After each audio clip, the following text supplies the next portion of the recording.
Assalamualaikum warahmatullahi wabarakatuh. Alhamdulillahirabbil alamin wa bihi nasta'in ala umurid dunya waddin.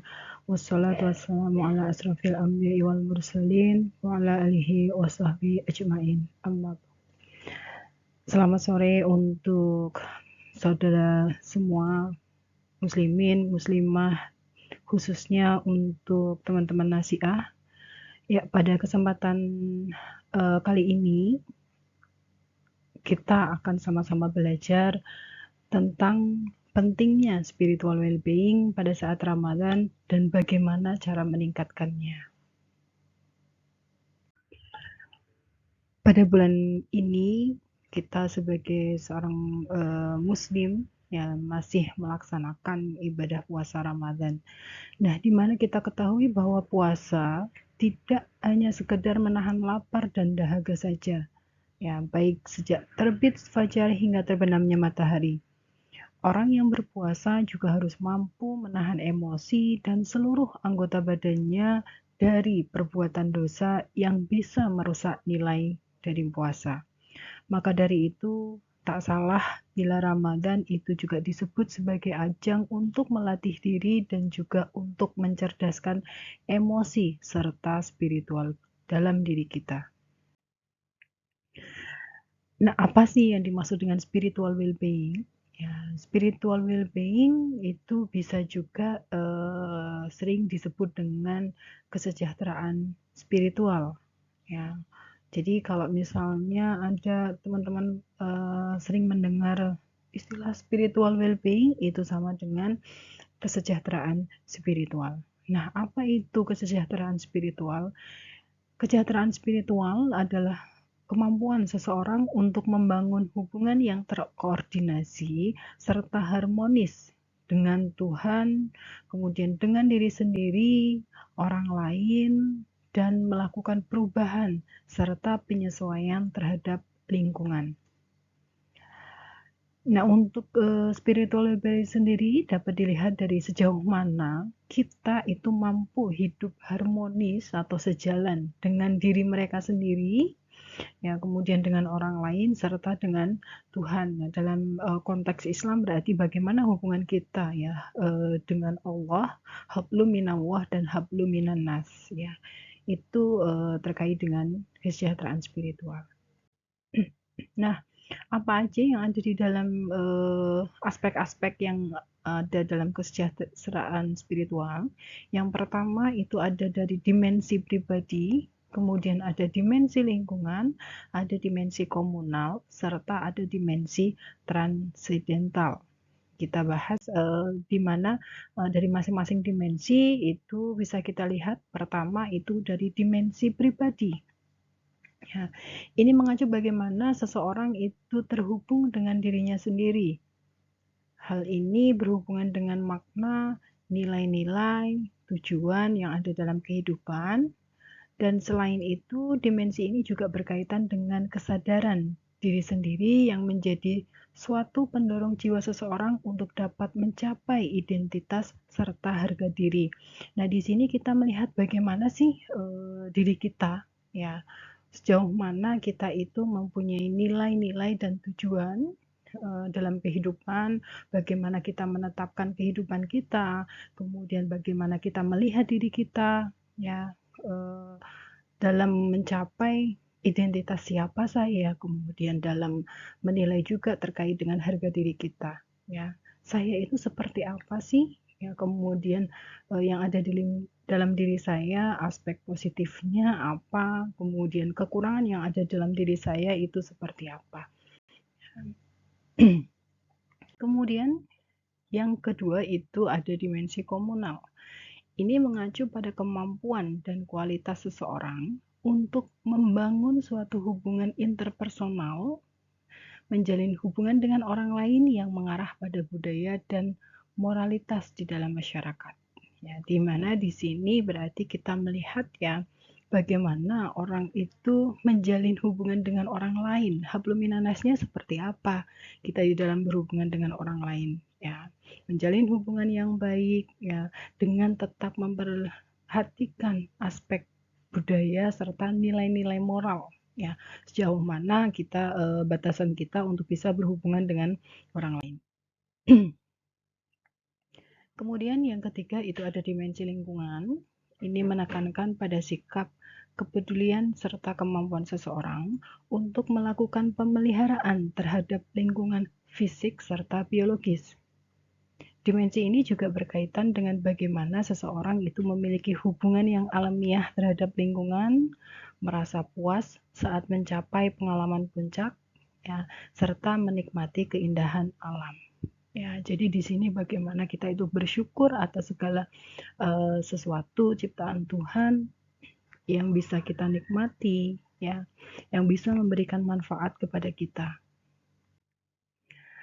Yang keempat itu ada dimensi transendental, di mana di sini mengacu pada kemampuan seseorang untuk menjalin hubungan dengan sesuatu yang melewati aspek manusia seperti kegiatan ibadah, kemudian sholat terhadap bentuk kepercayaan kita kepada Tuhan. Seseorang dengan kemampuan untuk menambah makna hidup dan menemukan tujuan hidupnya itu dapat dengan tepat disebut sebagai orang yang sehat secara spiritual. Ya, artinya di sini kalau kita bisa melihat bahwa ketika kita itu sehat secara spiritual, artinya kita sudah mampu di sini, ya, mampu menambah makna hidup serta sudah menemukan tujuan hidupnya. Spiritual well-being memainkan peranan penting dalam meningkatkan kesejahteraan, baik itu kesejahteraan mental ataupun kesejahteraan fisik seseorang.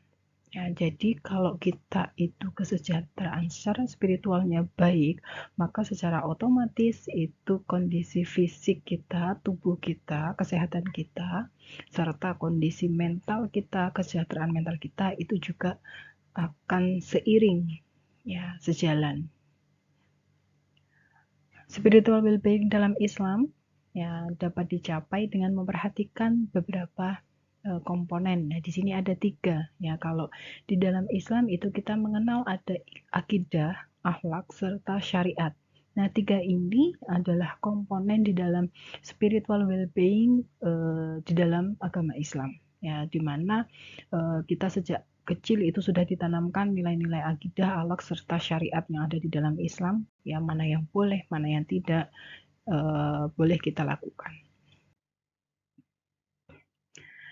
Spiritual well-being menjadi sangat penting karena kita akan berbicara tentang tubuh secara keseluruhan. Nah, ini mencakup segalanya, meliputi pikiran, tubuh, dan jiwa yang berkisar pada 3 hal utama. Yang pertama itu adalah hubungan dan koneksi dengan diri sendiri, orang lain, serta kekuatan ilahi. Yang kedua adalah nilai-nilai moral, etika, serta pemikiran. Dan yang ketiga itu adalah pemahaman tentang tujuan hidup. Ya, jadi 3 komponen ini ya ini berpedoman pada pengertian awal tentang kesejahteraan spiritual, ya, sehingga kalau kita mau mencapai kesejahteraan spiritual yang maksimal, maka 3 aspek ini kita harus pegang. Nah, mengapa sih kesejahteraan spiritual itu sangat penting? Yang pertama, bahwa kesejahteraan spiritual itu mampu membuat diri kita merasa puas dalam hidup, apapun yang dihadapi. Yang kedua adalah membantu menggunakan waktu sendiri untuk merenung serta mengeksplorasi diri sendiri. Yang ketiga adalah membuat visi yang jelas, memudahkan untuk menyelesaikan masalah sehari-hari. Yang keempat, spiritual well-being mampu menciptakan serta meningkatkan rasa memiliki. Yang kelima adalah membantu mempertahankan hidup. 6, dapat membantu membangun hubungan serta koneksi dengan orang lain. Yang ketujuh adalah membantu dalam mendapatkan penerimaan serta membantu bergerak melewati hal-hal yang tidak mungkin. Ya, jadi di sini ada beberapa manfaat dari spiritual well-being di dalam diri kita.